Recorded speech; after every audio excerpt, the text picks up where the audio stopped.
Hey, what's going on, everyone? So in this video, I just want to talk quickly about stats in Destiny 2, and I feel like it's a problem for SMGs and specifically Wealth Radiance, and I'm sure you guys are like, what are you talking about? So let me just start here. Let's talk about SMGs. Right now here I have a submachine gun, aggressive frame, notoriously known for having low stability, and right now I have 0 stability because I invest 0 stability and I have full bore. And I have a ranged masterwork. You guys can't see it, but I do have a ranged masterwork, and I have 73 range right now. And for the most part, it's probably a god roll, right? Just ignore these 2 perks right now because I didn't change them. I didn't bother to. But if you want to find for a god roll SMG right now, everybody would probably say full bore, ranged magazine with a ranged masterwork, whatever. And you don't have to invest stat to stability or handling or reload speed. It doesn't matter. And the problem with this is that I can still shoot at my enemies within the optimal range of the SMG just fine. For example, here I can just spray this SMG. I'll miss a couple shots, but for the most part, it's still controllable. Even at 0, the stat is 0. And that's a problem to me because if investing 0 stat to a stat that is supposed to make the weapon feel better doesn't punish the player enough for the player to care, I feel like that's a problem. Because when it comes to something like the Immortal, for example, is an adept weapon, so it's going to have intrinsically a higher stat, and it's going to have bonuses to those stats as well. Right here, I have the Immortal with full bore, high caliber rounds, and ranged masterwork, the same thing that I have, but this one have 18 stability. So if I can control my aim just fine with 0 stability, I can control my aim even better with stability that I get for free when I invest 0 stability. Granted, I have surplus right here, but again, let's just ignore the 2 other perks. And what I'm trying to say is that I feel like stability should punish the player more when the player is not investing into it.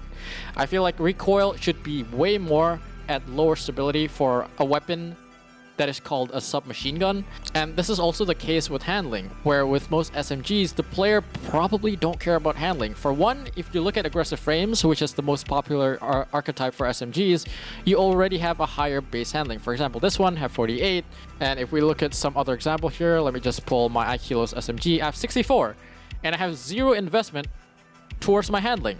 On top of the high handling that I already have, I have things like Ophidian Aspects.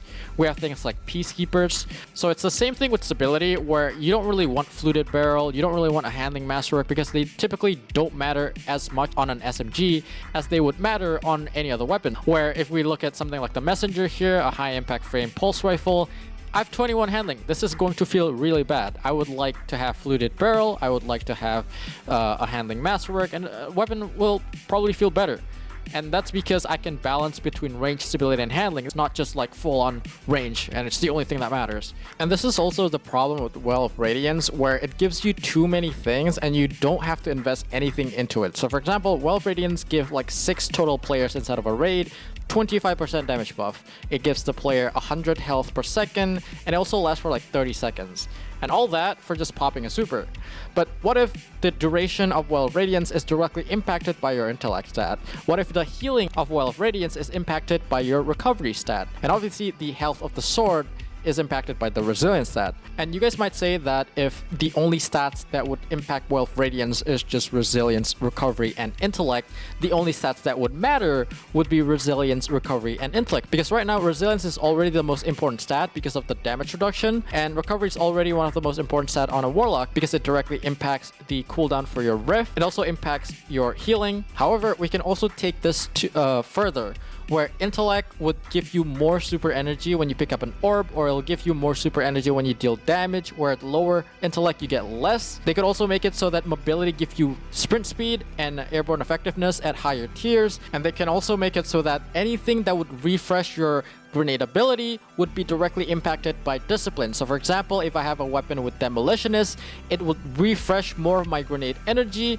if I have a higher discipline stat, or threat of generation, for example. And the same thing can be said for strength, where if I have pugilist would refund more melee energy if I have a higher tier of strength. So this way, if you have a build in Destiny 2, it's no longer just like, oh yeah, resilience is the only thing that matters. Because in most games, movement speed matters a lot. So if you make mobility to the point where it would increase your sprint speed, I'm pretty sure players would start considering having higher mobility. Even just as little as airborne effectiveness, I'm pretty sure mobility would be much more important inside of PvP, where it's no longer just like one stat is the only thing that matters. And what I'm trying to say with these like changes is that I don't want range to be the only stat that matters. I don't want resilience to be the only stat that matters in PvE. And I'm sure it's like harder to balance it around this way, but I just hate the idea of, okay, the range on SMGs are too much, let's just tone it down a little bit, instead of just like buffing stability or buffing the punishment of investing 0 stability to indirectly nerf the range of SMGs. But anyways, let me know what you guys think down in the comments below. I'm sure this is like way harder to balance than I think it would, but I'm really interested if Bungie ever takes this route, or perhaps you guys have a different idea. Let me know down in the comments below. Thank you guys for watching, and I'll see you guys next time.